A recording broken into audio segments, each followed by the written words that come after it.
Hello and welcome to India Reads. We are reading the story of my experiments with truth by Mahatma Gandhi, and I had left out a small point in my recap in the last video, which was that whenever indentured laborers or coolies, as they were called, which were the Indian settlers in South Africa, uh, had to step out for during times when they were not allowed to, they needed a certain kind of a slip or a pass. So Gandhi, because he used to go out for walks at maybe 10 in the night with Mr. Coates, realized that it would have been better if he had the permission slip. Now Mr. Coates was the one who was more worried about it, and so he arranged for it, for which Gandhi had to go and meet a particular gentleman. Now this gentleman was Gandhi's colleague from England, and when he saw that Gandhi wants this permission, he felt a little embarrassed that somebody as educated as Gandhi, who has studied law in England, has to go through this procedure. So he gave him a letter which said that he could go out at any point of time without any restriction. So this is one part which I had missed out in the last analysis. And let's start with this today's reading. Yeah. Point 14, preparation for the case. The year stay in Pretoria was a most valuable experience in my life. Hence, it was that I had opportunities. Here it was that I had opportunities of learning public work and acquired some measure of my capacity for it. Here it was that the religious spirit within me became a life force, and here too I acquired a true knowledge of legal practice. Here I learned the things that a junior barrister learns in a senior barrister's chamber. And here I also gained the confidence that I should not after all fail as a lawyer. It was likewise here I had learned the secret of success as a lawyer. Dada Abdullah's was not a small case. The suit was for £40,000 arising out of the business transaction. It was full of intricacies of accounts. Part of the claim was based on promissory notes, and part of the specific performance of the promise to deliver promissory notes. The defense was that the promissory notes were fraudulently taken and lacked sufficient consideration. There was numerous points of fact and law in this intricate case. Both parties had engaged the best attorneys and counsel. I thus had a fine opportunity of studying their work. The preparation for the plaintiff's case, for the attorney, and the sorting of facts in support of his case had been entrusted to me. It was an education to see how much the attorney accepted and how much he rejected from my preparation, and also to see how much use the counsel made of the brief prepared by the attorney. I saw that this preparation for the case would give me a fair measure of my powers of comprehension and my capacity for marshalling evidence. I took the keenest interest in the case, hence I threw myself into it. I read all the papers pertaining to the transactions. My client was a man of great ability and reposed absolute confidence in me, and this rendered my work easy. I made a fair study of bookkeeping. My capacity for transaction was improved by having to translate the correspondence, which for most part in Gujarati. Although I've said before, I took a keen interest in religious communion and in public work, and always gave some of my time to them. They were not then my primary interest. The preparation of a case was my primary interest. Reading of law and looking up cases when necessary had always a prior claim on my time. As a result, I acquired such a grasp of the facts of the case, and as perhaps was not possessed even by the parties themselves, inasmuch I had with me the papers of both the parties. I recall the late Mr. Pincut's advice, facts are three-fourths of the law. At a later date, it was amply borne out by that famous barrister of South Africa, the late Mr. Leonard. In a certain case in my charge, I saw though justice was on the side of my client, the law seemed to be against him. In despair, I approached Mr. Leonard for help. He also felt that the facts of the case were very strong. He exclaimed, Gandhi, I've learned one thing, and it is this. What if we take care of the facts of the case, the law will take care of itself.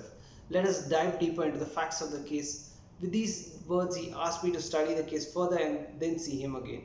On a re-examination of facts, I saw them in entirely new light. And I also hit upon an old South African case bearing on the point. I was delighted and went to see Mr. Leonard and told him everything. Right, he said, we shall win the case. Only we must bear in mind of which of judges take it, which of the judges takes it. When I was making preparations for Dada Abdullah's case, I had not fully realized this paramount importance of facts. Facts means truth, and once we adhere to the truth, the law comes to our aid naturally. I saw that the facts of Dada Abdullah's case made it very strong indeed, and that law was bound to be on his side. But I also saw that litigation, if it were persisted in, would ruin the plaintiff and the defendant, who were relatives and both belonged to the same city. No one knew how long the case might go on. Should it be allowed to continue to be fought in the court? It might go on indefinitely and to no advantage to either party. Both therefore desired an immediate termination of the case if possible. I approached the Said and requested and advised him to go into arbitration. I recommended him to see his counsel. I suggested to him that if an arbitrator commanding the confidence of both parties could be appointed, the case could be quickly finished. The lawyers' fees were so rapidly mounting up that they were enough to devour all resources of the clients, big merchants as they were. The case occupied so much of their attention that they had no time left for any other work. In the meantime, mutual ill will was steadily increasing. I became disgusted with the profession. As lawyers, the counsel on both sides were bound to take up points of law in support of their own clients. I also saw for the first time that the winning party never recovers all the costs incurred. Under the court fees regulation, there was a fixed scale of cost to be allowed between party and party, and the actual cost between attorney and client being very much higher. This was more than I could bear. I felt that my duty was to befriend both parties and bring them together. I strained every nerve to bring about a compromise. At last, the Said agreed. An arbitrator was appointed. The case was argued upon, and Dada Abdullah won. But that did not satisfy me. If my client were to seek immediate execution of the award, it would be impossible for the Said to meet the whole of the awarded amount, and there was an unwritten law among the Pobinder Memons living in South Africa that debt should be preferred to bankruptcy. It was impossible for the Said to pay the whole amount of £37,000 and costs. He meant to pay not a pie less than the amount, and he did not want to be declared bankrupt. There was only one way. Dada Abdullah should allow him to pay in moderate installments. He was equal to the occasion and granted the Said installments spread over a very long period. It was more difficult for me to secure this concession of payment by installments than to get the parties to agree to the arbitration. Both were happy over the result and both rose in public estimation. My joy was boundless. I had learned the true practice of law. I had learned to find out the better side of human nature and to enter men's hearts. I realized that a true function of a lawyer was to unite parties riven asunder. The lesson was so indelibly burnt into me that a large part of my time during the 20 years of my practice as a lawyer was occupied in bringing about private compromises of hundreds of cases. I lost nothing thereby, not even money, certainly not my soul. Religious ferment. It is now time to turn again to my experiences with Christian friends. Mr. Baker was getting anxious about my future. He took me to the Wellington Convention. The Protestant Christians organize such gatherings every few years for religious enlightenment, or in other words, self-purification. One may call this religious restoration or revival.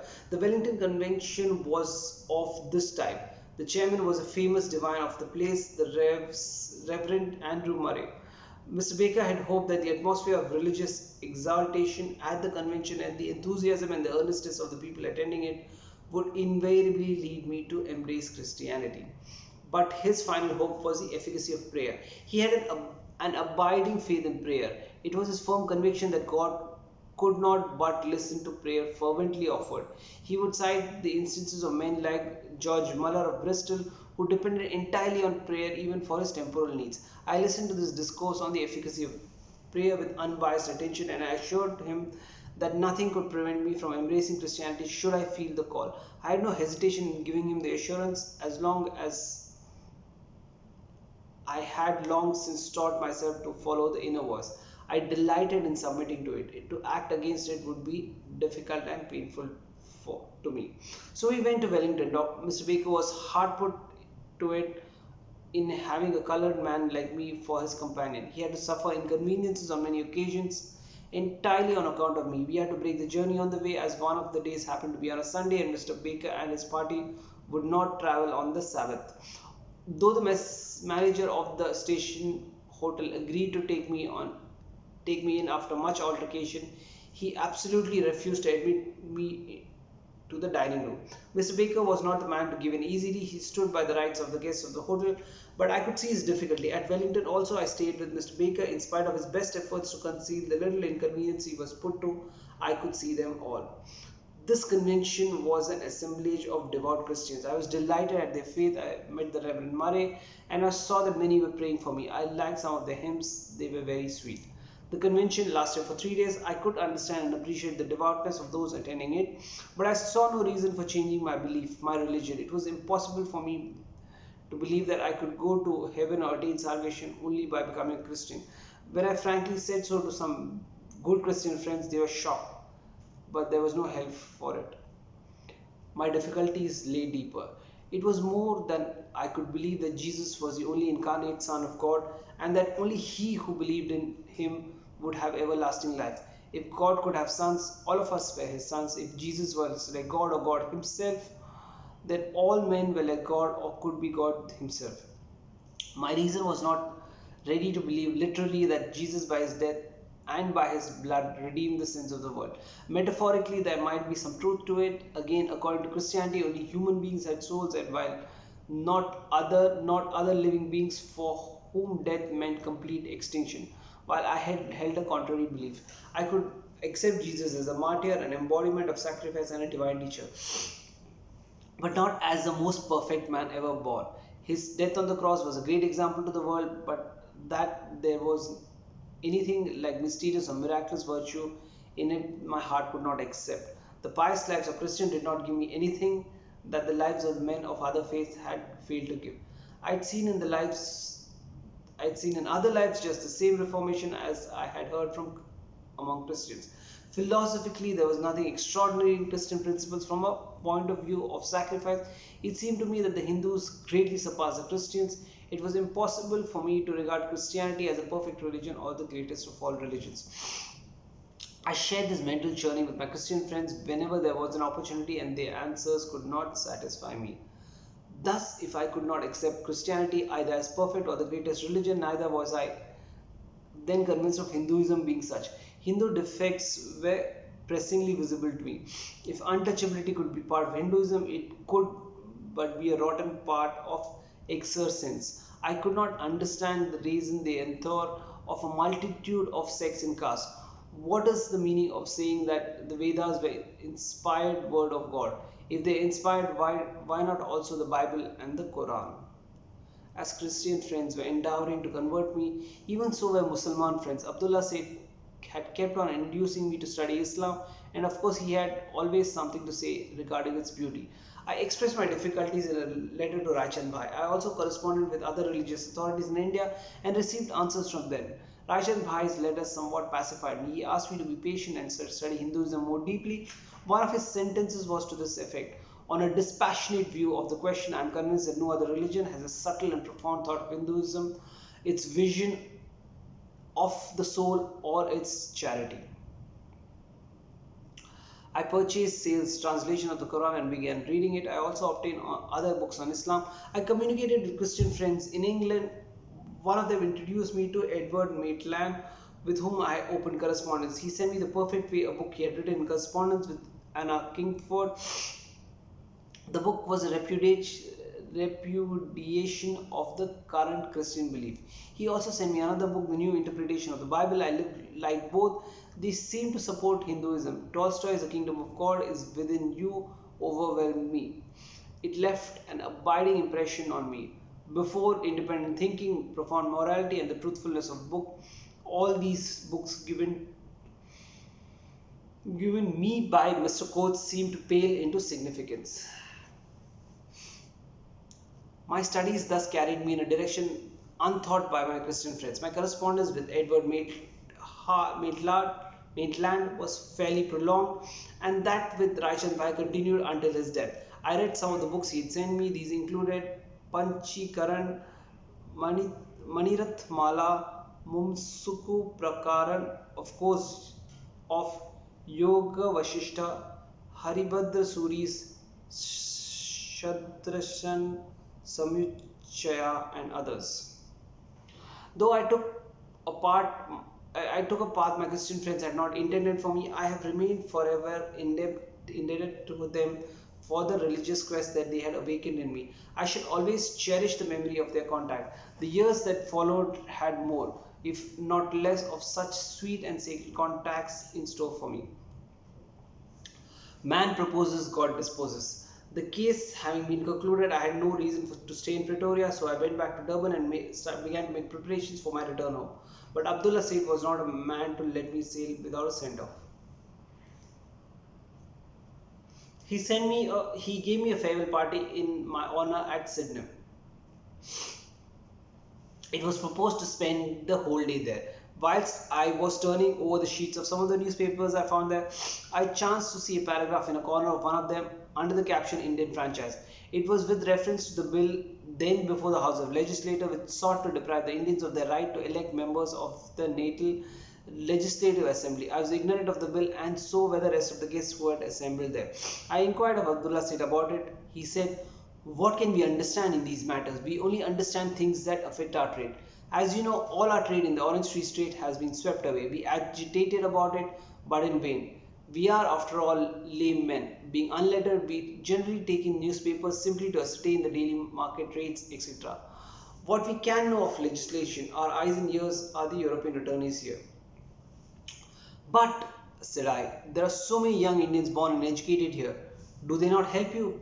"They," exclaimed Abdullah Said in despair, "they never care to come to us, and to tell you the truth, we care less to recognize them. Being Christians, they are under the thumb of the white clergymen, who in turn are subject to the government." This opened my eyes. I felt that this class should be claimed as our own. Was this the meaning of Christianity? Did they cease to be Indians because they had become Christians? But I was on the point of returning home and hesitated to express what was passing through my mind in this matter. I simply said to Abdullah Said, "This bill, if it passes into law, will make our lot extremely difficult. It is the first nail in our coffin. It strikes at the root of our self-respect." "It may," quoted Sheikh Abdullah. "I will tell you the genesis of the franchise question. We knew nothing about it. But when Mr. Escombe, one of our best attorneys, whom you know, put the ideas into our heads, it happened thus. He is a great fighter, and there is no love lost between him and the wharf engineer. He feared that the engineer might deprive him of his votes and defeat him at the elections, so acquainted us with our position, and at his instance we all registered ourselves as voters and voted for him. You will now see how the franchise was not for us the value that you attach to it. But we understand what you say. Well then, what is your advice?" The other guests were listening to this conversation with attention. One of them said, "Shall I tell you what should be done? You cancel your passage to this boat, stay a month longer, and we will fight as you direct us." All the others chimed in. "Indeed, indeed, Abdullah Said, you must detain Gandhi by." The Said was a shrewd man. He said, "I may not detain him now, or rather, you have as much right as I do so." "You are quite right. Let us all persuade him to stay on. But you should remember that he is a barrister. What about his fees?" The mention of fees pained me, and I broke in. "Abdullah Said, fees are out of the question. There cannot be fees for public work. I can stay, if at all, as a servant. And as you all know, I am not acquainted with all these friends. If you believe that they will cooperate, I am prepared to stay a month longer. There is one thing, however. Though you need not pay me anything, work of this nature we contemplate cannot be done without some funds to start with. Thus, we may have to send telegrams, we may have to print some literature, some touring will have to be done, local attorneys will have to be consulted, and I am ignorant of your laws. I may need some law books for reference. All this cannot be done without money. And it is clear that one man is not enough for this work. Many must come forward to help him." And a chorus of voice was heard. "Allah is great and merciful. Money will come in. Men there are, as many as you need. Please consent to stay, and all will be well." The farewell party thus turned into a working committee. I suggested finishing dinner, etc., and getting back home. I worked out in my own mind an outline of the campaign. I ascertained the names of those who were on the list of the voters and made up my mind to stay on for a month. Thus God laid the foundation of my life in South Africa and sowed the seed of the fight for national self-respect. Settled in Natal. Seth Haji Muhammad Haji Dada was regarded as the foremost leader of the Indian community in Natal in 1893. Financially, Sheikh Abdullah Haji Adam was the chief among them. but he and others had given the first place to Sayyid Haji Muhammad in public affairs. A meeting was therefore held under his presidentship at the house of Abdullah Said, at which it was resolved to offer opposition to the franchise bill. Volunteers were enrolled, Indians, that is mostly Christian Indian youths, had been invited to attend this meeting. Mr. Paul, the Durban court interpreter, and Mr. Subhan Godfrey, headmaster of the mission school, were present, and it was they who were responsible for bringing together the meeting a good number of Christian youths. All these enrolled themselves as volunteers. Many of the local merchants were, of course, enrolled. Noteworthy among them were Said Daud Muhammad, Muhammad Qasam Kamruddin, Adamji Mia Khan, uh, uh, A. Kolandavelu Pillai, C. Lachiram Rangaswamy Padichai, and Amod Jiva. Parsi Rustamji was, of course, there. From among the chiefs were Messrs. Manikji, Joshi, Narsimram, and others, employees of Dada Abdullah and Co. and other big firms. They were all agreeably surprised to find themselves taking a share in public work, to be invited thus to take part in a new experience in their lives. In face of the calamity that had overtaken the community, all distinctions such as high and low, small and great, master and servant, Hindus, Muslims, Parsis, Christians, Gujaratis, Madrasis, Sindhis, etc. were forgotten. All were alike the children and servants of the motherland. The bill had already been passed or was about to be passed. Its second reading. In the speeches on the occasion, the fact that Indians had expressed no opposition, the stringent bill was urged as proof of their unfitness for the franchise. I explained the situation to the meeting. The first thing we did was to dispatch a telegram to the Speaker of the Assembly requesting him to postpone further discussion of the bill. A similar telegram was sent to the Premier, Sir John Robinson, and another Mr. Enscombe, as a friend of Dada Abdullah's. The Speaker promptly replied that the discussion of the bill would be postponed by 2 days. This gladdened our hearts. The petition to be prepared to the Legislative Assembly was drawn up. 3 copies had to be prepared and 1 extra was needed for the press. It was also proposed to obtain as many signatures as possible, and all this work had to be done in the course of a night.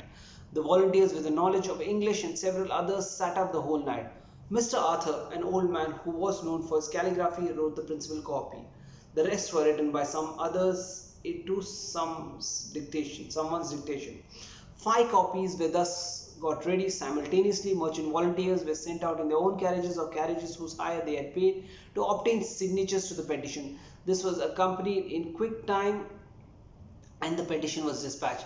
The newspapers published it with favorable comments. It likewise created an impression on the assembly. It was discussed in the House. Partisans of the bill offered a defense, an admittedly lame one, in reply to the arguments advanced in the petition. The bill, however, was passed. We knew all this was a foregone conclusion, but the agitation had infused new life into the community and had brought home to them the conviction that the community was one and indivisible, and that was much their duty to fight for the political rights of the trading, as for the trading rights. Lord Ripon was at this time Secretary of State for the colonies. It was decided to submit to him a monster petition. It was not a small task and could not be done in a day. Volunteers were enlisted and all did their due share of work. I took considerable pains in drawing up this petition. I read all the literature available on the subject. My argument centered around a principle and on expedience. I argued that we had a right to the franchise in Natal as we had a kind of franchise in India. I urged that it was expedient to retain it as Indian population capable of using the franchise was very small. 10,000 signatures were obtained in the course of a fortnight. To secure this number of signatures from a whole of a province was no light task, especially when we consider that the men were perfect strangers to the work. Specially competent volunteers had to be selected for the work, and it had been decided not to take a single signature without the signatory fully understanding the petition. The villages were scattered at long distances. The work could be done promptly only if a number of workers put their whole heart into it, and this they did. All carried out their allotted task with enthusiasm, and as I am writing these lines, figures of Sayyid Daud Muhammad, Rustamji, Adamji Mia Khan, and Amod Jiva clearly rise before my mind. They brought in the largest number of signatures. Daud said kept going about in his carriage the whole day. It was a labor of love, not one of them asking for even his out-of-pocket expenses. Dada Abdullah's house became at once a caravanserai and a public office. A number of educated friends who helped me and many others had their food there. Thus, every helper was put to considerable expense. The petition was at last submitted. 1,000 copies had been printed for circulation and distribution. It acquainted the Indian public for the first time with conditions in Natal. I sent copies to all newspapers and publicists I knew. The Times of India, in a leading article on the petition, strongly supported the Indian demands. Copies were sent to journalists and publicists in England representing different parties. The London Times supported our claims and we began to entertain hopes of the bill being vetoed. All this was impossible. It was now impossible for me to leave Natal. The Indian friends surrounded me on all sides and importuned me to remain there permanently. I expressed my difficulties. I had made up my mind not to stay at public expense. I felt it necessary to set up an independent household. I thought that the house should be good and situated in a good locality. I also had the idea that I could not add to the credit of the community unless I lived in a style unusual for barristers, and it seemed to me impossible to run such a household with anything less than £300 a year. I therefore decided that I could stay only if the members of the community guaranteed legal work to the extent of that minimum, and I communicated my decision to them. But they said, we should like you to draw that amount for public work and we can easily collect it. Of course, this is apart from the fees you must charge for private legal work. No, I could not thus charge you for public work, said I. The work would not involve the exercise on my part of much skill as a barrister. My work would be mainly to make you all work. And how could I charge you for that? And then I should have to appeal to you frequently for funds for the work. And if I were to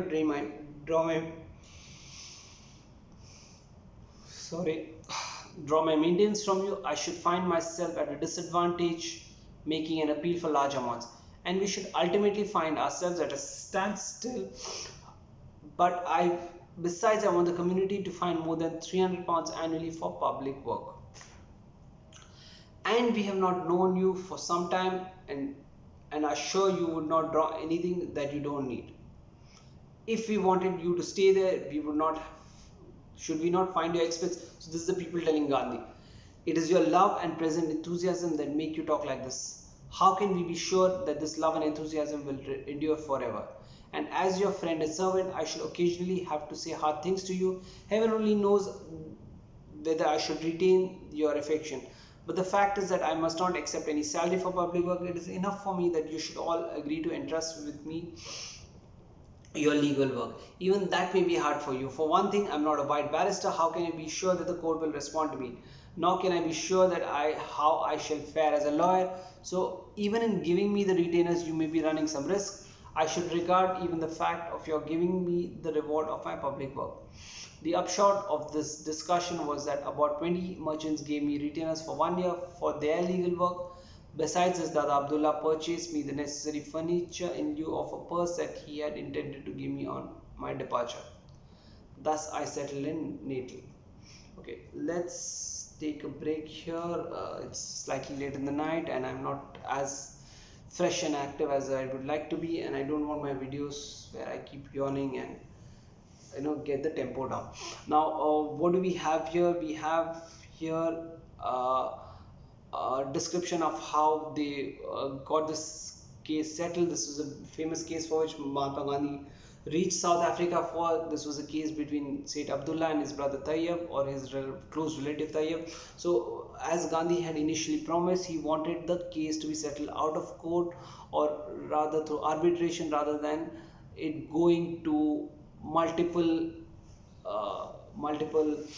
sessions. What he observed in typically in such cases is that when it went to multiple sessions, the both parties, even the party who won, is not able to make any money, considering the high amount of legal fees which they have incurred for this reason. And Gandhi's conscience hurt in that he was anyway bought on the rolls of Said Abdullah, so he was an insider and it was his duty to get them to spend as little money as possible and for the case to move on smoothly. He also wanted the case to be settled smoothly because here the case was between two relatives and he did not want too much ill will or mistrust among them. The other reason, obviously, I've mentioned before, he did not want the legal expense to go so much that the winning party obviously does not make any money. Also, if the winning party gets a huge uh, fine, as the court would or the court might order, what it meant would be that the winning party would have to would become insolvent and would not be able to pay the fees. And in the community, the Memon community from Gujarat, who were uh, Said Abdullah and Said Tayyib are typically Memons from Gujarat. The way they would approach this is if they were not able to pay anything, it meant that they would commit suicide. So Gandhi considered the whole magnitude of all these parameters and felt that the best thing would be a settlement, arbitration out of court, and that's what they achieved. Said Abdullah, who was Gandhi's client, eventually won the case, and on Gandhi's insistence, he made sure that the payment that was due to him was broken into installments for a very long period. Therefore, Said Tayyib also was not pressurized too much and it did not affect their relationship. So overall, the case ended on a very positive note for all parties. Now, since the case was over, this was the only reason Gandhi had come to South Africa, so he could leave South Africa. So he had planned and he stepped up the gear on it. Now, for Gandhi's farewell, there was a large gathering which had come, and during that gathering, there were a lot of discussions. Gandhi was any which ways spending a lot of time apart from his work on religious study. He was spending a lot of time with Christians, and he was spending a lot of time with his company, his bosses who were Muslims. He was reading books, he was understanding. He was not that convinced of the need to move away from Hinduism to Christianity, but that did not stop his religious study. Now, apart from that, he was also studying the conditions of Indians there, and there was a big discussion which came up, which was about the franchise bill, uh, which kind of undermined the Indian community there. And this franchise bill was to be challenged. As they went on discussing about it in the farewell party, many of the people who had come in the farewell party suggested that Gandhi stay on and fight for them. Now, Said Abdullah kind of was a cunning man. He looked at the opportunity and he said that, see, I will not force Gandhi to stay on for a month, but if he did, I would support him. I'm sure all of us can get the funds to pay him because he's a professional lawyer and needs fees. So on this, Gandhi mentioned that he obviously will not take a penny because this was public work and not a private job. He also said that if he were to get involved, he alone would not be able to do it. So he would need an entire team to come in. He would need he would need a lot of paperwork to be done. He need copies. He would need the copies to be sent to multiple people for signatures, and all of this meant that there would be a fund required for it. This fund was not to pay him but to get the movement running for fighting for the franchise for Indians. So what was his farewell party became a committee meeting where all the people decided yes, Gandhi would stay on for a month. Obviously, Gandhi was excited about it. It gave him a lot of joy to work for people, which is something that he wanted. The whole period of 1 month, he built a huge team. A lot of these traders had contacts who would come and help Gandhi. The problem with the Indian community there was that the educated Indian community were Christians and they were preferred to work for the white man there. So during this moment, all of them clubbed in. They were split into different teams. They were sent across. 10,000 signatures were required to submit the petition. So all these people split into teams and got these signatures. It was made sure that everybody who signed on the petition knew what they were signing on. So it obviously was a labor of love for each and every person to be explaining to each and every person before getting the signature. So this was a very big moment, and Gandhi was very proud of the fact that he put a lot of work and he put a lot of effort into it. Now at the end of it, of course, the bill was the way they wanted.